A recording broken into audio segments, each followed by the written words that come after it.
नमोस्तुते व्यासविशालबुद्धे फुल्लारविन्दायतपत्रनेत्र येन त्वया भारततैलपूर्णः प्रज्वालितो ज्ञानमयः प्रदीपः नारायणं नमस्कृत्य नरं चैव नरोत्तमं देवीं सरस्वतीं व्यासं ततो जयमुदीरयेत्। ॐ श्री परमात्मने नमः।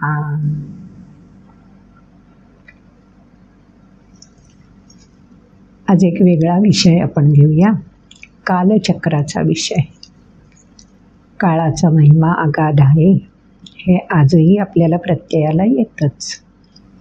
हे कालचक्र गतिमान असतं, चक्र गतिमान असणारच ना। सूर्याला देखील कालात्मक असं एक नाव दिलेलं आहे, कारण काळाचा निदर्शक सूर्य आहेच। भगवद्गीतेमध्ये ब्रह्मलोकाचा दिवस आणि रात्र किती काळाची असते त्याविषयी 8व्या अध्यायात उल्लेख केलेला श्लोक आठवत असेलच। सहस्रयुगपर्यंतम हरियद्ब्रह्मणो विदुः रात्रियुगसहस्रान्तान्ते होरात्र विदो जनाः। आज आपण ब्रह्मकल्पाविषयी जाणून घेऊया। ब्रह्मकल्प केव्हा, कुठून, कुठपर्यंत, कसा असतो ते सगळं समजून घेऊया। 27 नक्षत्र आहेत, माहिती आहेत आपल्याला। त्यातलीच 2 नक्षत्र आहेत, धनिष्ठा आणि श्रवण। हे श्रवण नक्षत्र सूर्याभोवती परिक्रमा करतं। श्रवण नक्षत्र जेव्हा धनिष्ठा नक्षत्रापासून परिक्रमा सुरू करतं आणि सूर्याभोवती परिक्रमा पूर्ण करून परत धनिष्ठा नक्षत्रापर्यंत येतं, तेवढ्या कालावधीला ब्रह्मकल्प असं म्हटलं जातं। आणि ह्या ब्रह्मकल्पामध्ये 2 भाग असतात। एक भाग असतो सृष्टिकल्प आणि दुसरा भाग प्रलयकल्प। सृष्टिकल्पामध्ये सृष्टीचे विविध आयाम हे व्यक्त रूपात सामोरे येतात, म्हणून उत्पत्ती, स्थिती आणि लय हे सृष्टिकल्पामध्ये प्रत्ययाला येतं आणि प्रलयकल्पामध्ये सगळ्याचाच लय होऊन जातो। आता आणखी महत्त्वाचं म्हणजे योगीजन जे आहेत ना, ते ह्या रहस्याला, या तारक रहस्याला, तारांच्यामुळे प्रत्ययाला येणाऱ्या रहस्याला राजविद्या असं म्हणतात। आणि या ब्रह्मकल्पाविषयी जाणणं राजयोग, जे राजयोगी आहेत ते आपल्या शरीरालाच ब्रह्मांड मानतात। आणि मग शरीरामध्ये मस्तकाचं जे स्थान आहे शिरोभागी, त्या ठिकाणी ब्रह्मस्थान म्हटलं जातं। तिथे आचार विचारांचा उद्गम होतो। नाभिस्थानी विष्णुलोक मानला जातो, हृदयाच्या ठिकाणी रुद्रलोक मानला जातो। आणि वीर्यकणांमध्ये, म्हणजे आजच्या भाषेमध्ये DNA जे आहेत ते ह्या वीर्यकणांमध्ये असतात। त्याला जन्युदेवता असं म्हटलं जातं। आणि ह्या जन्युदेवतांचं कार्य काय असतं, तर गतजन्मामध्ये जी काही कर्म रुजू केली असतील त्याची फळं क्रमानुसार, कालानुसार या जन्मामध्ये प्राप्त करणं, हे जन्युदेवतांचं कार्य असतं। जन्युदेवतांना जन्म नाही, त्याला आजच्या भाषेत आपण DNA म्हणतो।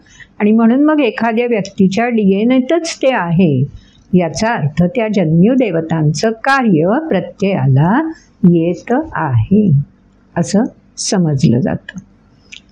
योगीजन शरीरातच ब्रह्मांड मानतात, याचा प्रत्यय कुठे आपल्याला मिळतो बघा बरं।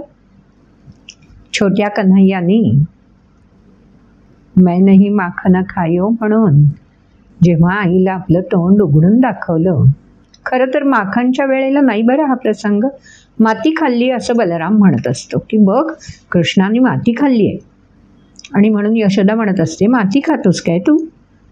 तेव्हा कृष्णाने आपलं तोंड उघडून दाखवलं आणि आईला त्यात ब्रह्मांड दिसलं. हेच ते आहे, योगीजन आपल्या शरीरातच ब्रह्मांड आहे असं मानतात. सोपी गोष्ट नाही आहे ना. आणि म्हणून मस्तकामध्ये ब्रह्मलोकाची स्थापना केलेली असते, नाभिस्थानी विष्णुलोकाची ब्रह्मांडामधल्यानुसार, हृदयस्थानी रुद्रलोकाची, आणि जन्यदेवतांचं कार्य जे पितृलोकाचं ते गतजन्माची फळं देणारं अशा रीतीने मानलं जातं. आणखी योगीजन आपल्या शरीरामध्ये 6 ऋतूंचं देखील दर्शन करतात. आणखीन त्याच्या जोडीला एका वर्षामध्ये 12 पौर्णिमा आणि 12 अमावस्या येतात.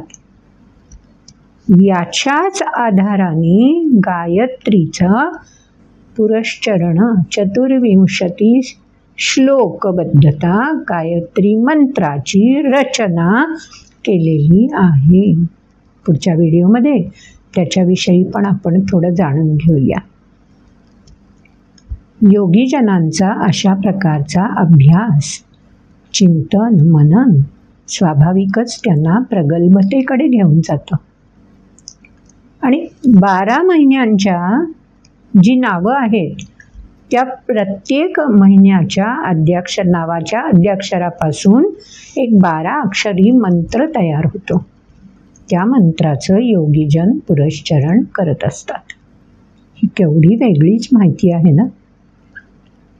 आपण योगीजनांपर्यंत आपली प्रगती या जन्मात करून घेऊ शकू की नाही माहिती नाही, पण निदान प्रगती मानवाची कुठंपर्यंत होऊ शकते, झेप कुठंपर्यंत पोहोचू शकते याचं वर्णन व्यासमुनींनी त्यांच्या पुराणामध्ये करून ठेवलं आहे. त्यामुळेच तर आपल्याला हे सगळं उलगडतं. धनिष्ठा नक्षत्रापासून श्रवण नक्षत्राची परिक्रमा सुरू होते आणि सूर्याला प्रदक्षिणा घालून पुन्हा धनिष्ठा नक्षत्रापर्यंत पोचते तो ब्रह्मकल्प. केवढा गणितीचा अभ्यास आहे हा. हे गणितच आहे ना. आपलं विज्ञान आपल्या संस्कृतीमध्ये अशाच पद्धतीने गणितीय भाषेमध्ये मांडलं गेलं आहे. चोख, ना डावं ना उजवं. संवत्सर म्हटलं की उत्तरायण दक्षिणायन असणारच आहेत त्याच्यामध्ये. ऋतू 6 गणिती मांडणीने मांडलेले आहेत. किंवा असं हे सगळं ज्ञान विज्ञानासहित वेदव्यासांनी त्यांच्या वाङ्मयामध्ये आपल्यासाठी सिद्ध करून ठेवलं आहे. व्यासमुनींना प्रणाम तर हवाच. पुढच्या व्हिडिओमध्ये असाच वेगळा विषय घेऊया. हा व्हिडिओ आवडला असेल तर लाईक जरूर करा, शेअर तर करालच, आणि श्री गुरुकुलम न्यासाचा चॅनल सबस्क्राईब केला नसेल तर जरूर सबस्क्राईब करा, आणि नोटिफिकेशन मिळत राहावं यासाठी बेल आयकॉन क्लिक करा. भेटूया पुढच्या व्हिडिओमध्ये. नमस्कार.